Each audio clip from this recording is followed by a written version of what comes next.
Assalamualaikum warahmatullahi wabarakatuh. Salam sejahtera bagi kita semua. Salam, Om Swastiastu, Namo Buddhaya, salam kebajikan. Yang terhormat Bapak Ketua DPRD Kabupaten Kudus beserta anggota, yang saya hormati para Forkopimda, Forum Komunikasi Pimpinan Daerah Kabupaten Kudus, serta hadirin dan tamu undangan yang berbahagia.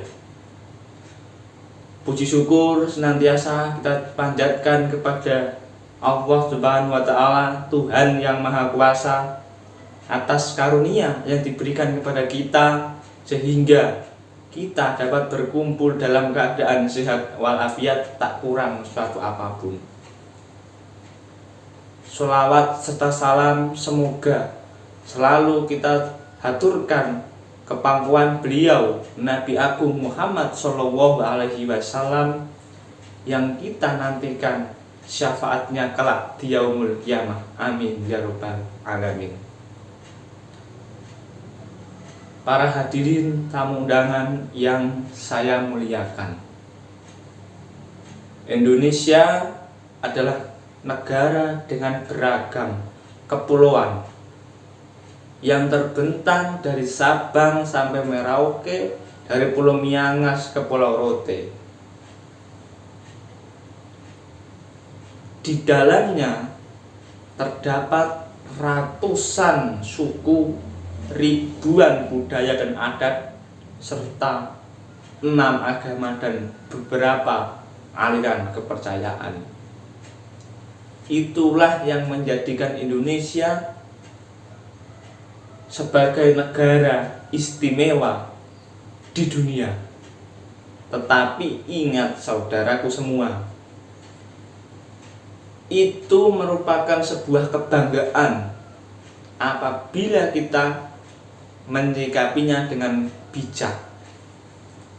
Tetapi kalau kita mensikapinya dengan egoisme, maka yang timbul adalah gesekan antara agama satu dengan agama lain, suku dan adat satu dengan adat yang lainnya. Apalagi Indonesia sekarang ini telah dilanda wabah virus COVID-19 yang menuntut kita mau tidak mau harus bergotong royong, bergandengan tangan demi memutus mata rantai COVID-19. Kita tidak boleh saling menghina, apalagi mencemooh agama satu dan agama lain, apalagi sampai mempolitisasi agama. Itu sangat tidak diperbolehkan. Memang agama membutuhkan petuah politik, memang agama membutuhkan petuah dan ajarannya sebagai landasan dalam berpolitik, tapi tidak sepatutnya menggunakan atau mengutip ayat untuk mengintimidasi seseorang. Sekarang ini, tepatnya sekitar 9 Desember nanti, Indonesia menggelar pesta demokrasi serentak. Hal ini istimewa karena demokrasi diadakan di tengah era pandemi COVID-19, di mana nanti pada 9 Desember 2020 270 daerah, baik provinsi, kabupaten maupun kota, menyelenggarakan pesta demokrasi. Demokrasi adalah kedaulatan rakyat. Artinya rakyat itu bebas memilih. Tetapi bebas memilih diartikan jangan kebebasan dalam menghina calon satu dengan calon yang lain, menjatuhkan calon satu dan menjatuhkan calon lainnya yang tidak kita pilih. Ingat, adanya demokrasi atau kedaulatan rakyat juga diimbangi dengan nomokrasi atau kedaulatan hukum.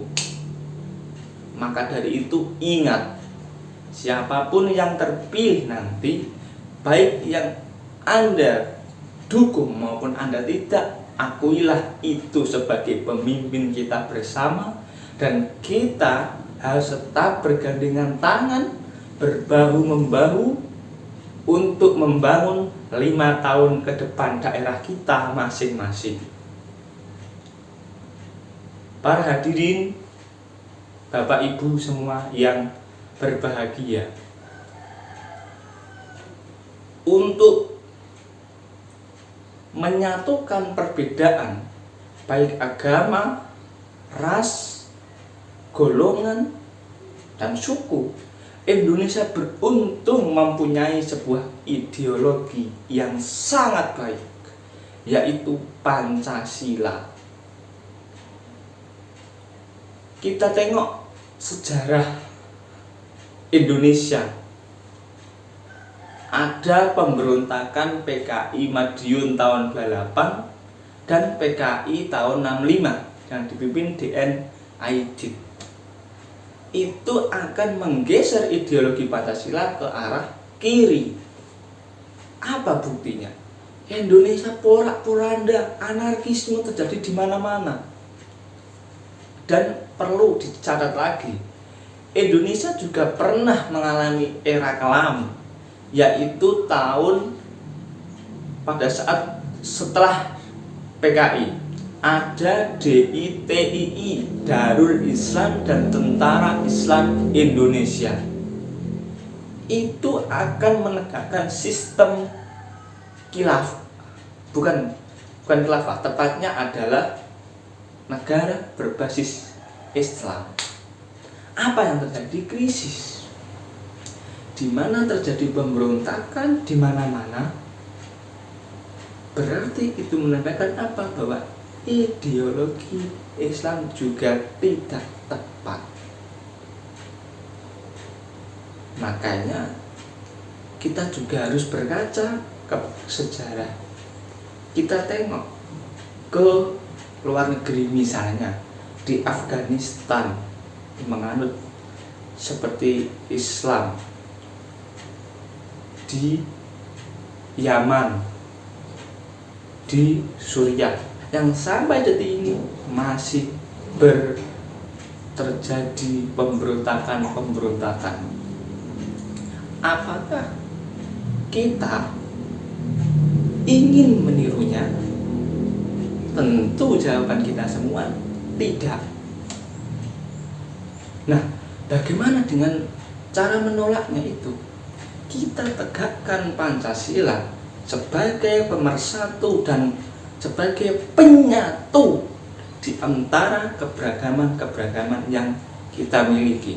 Karena keberagaman adalah takdir Allah yang seharusnya kita jaga, bukan kita hilangkan atau kita samakan. Tidak boleh. Para hadirin yang berbahagia, maka dari itu dibutuhkan upaya-upaya pembelaan negara.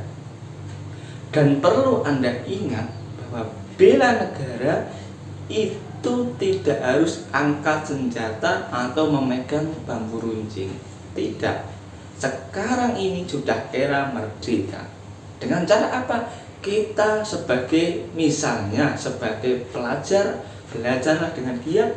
Sebagai pejabat, embanlah amanah rakyat.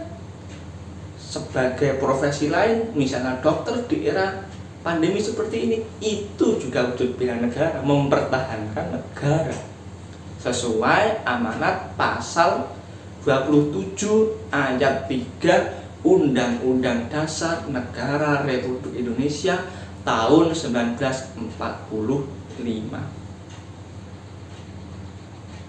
Para hadirin yang saya muliakan, Sebelum menutup pidato saya kali ini, saya akan mengutip ucapan sang proklamator RI, yaitu Bung Karno, yang mengatakan, kalau jadi Hindu jangan jadi orang India, kalau jadi orang Islam jangan jadi orang Arab, kalau jadi orang Kristen jangan jadi orang Yahudi. Tetaplah jadi orang Nusantara dengan adat budaya Nusantara yang kaya raya ini. Cukup sekian pidato saya kali ini. Apabila ada kesalahan, baik yang saya sengaja maupun tidak, baik berupa ucapan maupun tindakan, saya mohon maaf yang sebesar-besarnya. Atas nama pribadi, saya mohon maaf sekali lagi. Terima kasih. Wallahul muwaffiq ila aqwamit thoriq. Wassalamualaikum warahmatullahi wabarakatuh. Om Santi Santi Santio. Terima kasih.